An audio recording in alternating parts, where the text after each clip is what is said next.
ক্যালকাটা ইউনিভার্সিটির আন্ডারে 5th সেমিস্টারের ছাত্রছাত্রী আছো এবং তোমাদের রাষ্ট্রবিজ্ঞান পাস কোর্সে ডিএসসি A2 পেপার আছে। তোমাদের জন্য আজকে ক্লাসটা খুবই গুরুত্বপূর্ণ। আজকে ক্লাসে তোমাদের লাস্ট মিনিট সাজেশন নিয়ে আলোচনা করব, অর্থাৎ শেষ মুহূর্তে তোমাদের কোন প্রশ্নগুলো ভালো করে দেখে যাওয়া দরকার সেটা নিয়ে আজকের আলোচনা। প্রথমে 15 নম্বরের প্রশ্নগুলো বলছি, ভালো করে শোনো। মডিউল 1 থেকে 15 নম্বরের মোস্ট ইম্পর্টেন্ট দুটো প্রশ্ন হচ্ছে, প্রথম প্রশ্ন পররাষ্ট্রনীতির সংজ্ঞা দাও, এর সঙ্গেই আছে এর নির্ধারকগুলি আলোচনা করো। Most important. আরেকটা বিষয় এখানে বলি, পররাষ্ট্রনীতি এবং বিদেশ নীতি এই ভাষা কিন্তু একই। পররাষ্ট্রনীতি কাকে বলে এবং এর নির্ধারক, মোস্ট ইম্পর্টেন্ট প্রশ্ন। দ্বিতীয় প্রশ্ন কি? দ্বিতীয় প্রশ্ন জাতীয় স্বার্থ কি? জাতীয় স্বার্থ কিভাবে বিদেশ নীতির গঠনকে প্রভাবিত করে তা আলোচনা করো। জাতীয় স্বার্থ কাকে বলে আর জাতীয় স্বার্থ কিভাবে বিদেশ নীতির গঠনকে প্রভাবিত করে তা আলোচনা করো।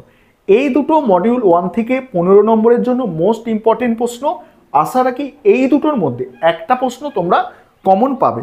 এছাড়া মডিউল 1 থেকে 15 নম্বরের আর যে প্রশ্ন তোমরা দেখে যেতে পারো, কূটনীতি পররাষ্ট্রনীতির একটি কেন্দ্রীয় ধারণা, এটা ব্যাখ্যা করো। কূটনীতি পররাষ্ট্রনীতির একটি কেন্দ্রীয় ধারণা, এটা ব্যাখ্যা করো। এই প্রশ্নটা তোমরা দেখে যেতে পারো, আর মনে হলে প্রচার কার্যের সংজ্ঞা এবং প্রকৃতিটা দেখতে পারো।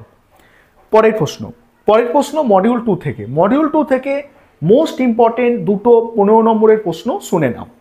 প্রথম প্রশ্ন, ঠান্ডা যুদ্ধোত্তর কালে ভারতের বিদেশ নীতির মূল বৈশিষ্ট্যগুলি আলোচনা করো। ঠান্ডা যুদ্ধোত্তর কালে ভারতের বিদেশ নীতির মূল বৈশিষ্ট্যগুলি আলোচনা করো। দ্বিতীয় প্রশ্ন কি আছে?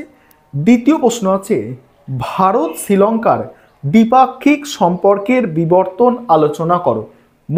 মোস্ট ইম্পর্টেন্ট, ভারত শ্রীলঙ্কার দ্বিপাক্ষিক সম্পর্কের আলোচনা করো, সম্পর্কের বিবর্তন আলোচনা করো। এই যে দুটো প্রশ্ন বললাম, এই দুটো প্রশ্নের মধ্যে থেকে তোমরা একটা প্রশ্ন কমন পাবে। দুটো প্রশ্নই করতে হবে, কিন্তু একটা ছাড়লে হবে না। দুটো প্রশ্ন যদি করে যাও একটা তোমরা কমন পাবে। এছাড়া ভারত পাকিস্তানের মধ্যে সম্পর্কটা একটু দেখে যেতে পারো, ভারত পাকিস্তানের সম্পর্ক। নয়তো এই দুটো করো, যে দুটো প্রথমে বললাম একটা কমন পেয়ে যাবে। এবার 10 নম্বরের প্রশ্ন।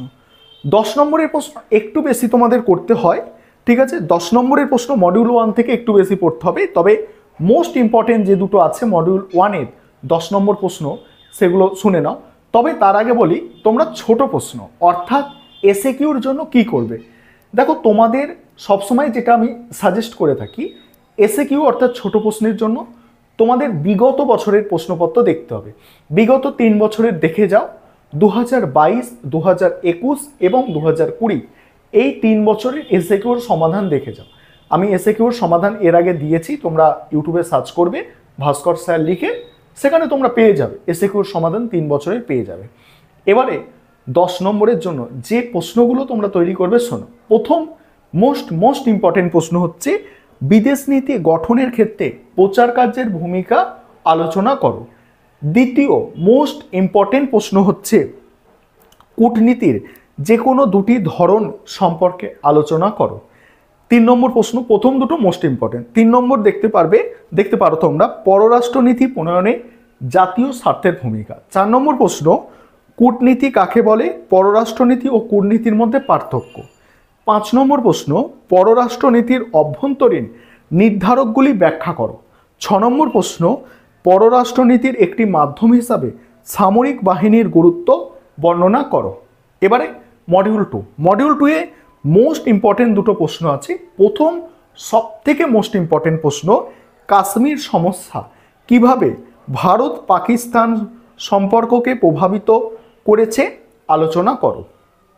তারপরে নেহরুর বিদেশ নীতির মূল বৈশিষ্ট্য আলোচনা করো। আবারও বলছি, বিদেশ নীতি আর পররাষ্ট্রনীতি এই ভাষা দুটো কিন্তু একই ভাষা। এই নেহরুর বিদেশ নীতি পররাষ্ট্রনীতির বৈশিষ্ট্য এটা, এবং কাশ্মীর সমস্যা নিয়ে ভারত পাকিস্তানের যে প্রভাব বিস্তার, এই দুটো হচ্ছে মোস্ট ইম্পর্টেন্ট প্রশ্ন। এছাড়া দেখতে পারো ভারতের বিদেশ নীতির মূল স্তম্ভ হিসাবে জোট নিরপেক্ষতা নীতির গুরুত্ব। এবং আরেকটা প্রশ্ন এখানে আছে, ভারত শ্রীলঙ্কার সম্পর্কে তামিল সমস্যার গুরুত্ব বর্ণনা করো। এই হচ্ছে তোমাদের ডিএসসি A2 পেপারের সাজেশান। তোমরা এগুলো ভালো করে দেখে যাও, কোনগুলো মোস্ট ইম্পর্টেন্ট বললাম। একদিন এখনও সময় আছে তোমাদের কাছে, ভালো করে পড়ো এবং পরীক্ষা দিয়ে কালকে কমেন্টে জানাবে কতটা তোমরা কমন পেলে।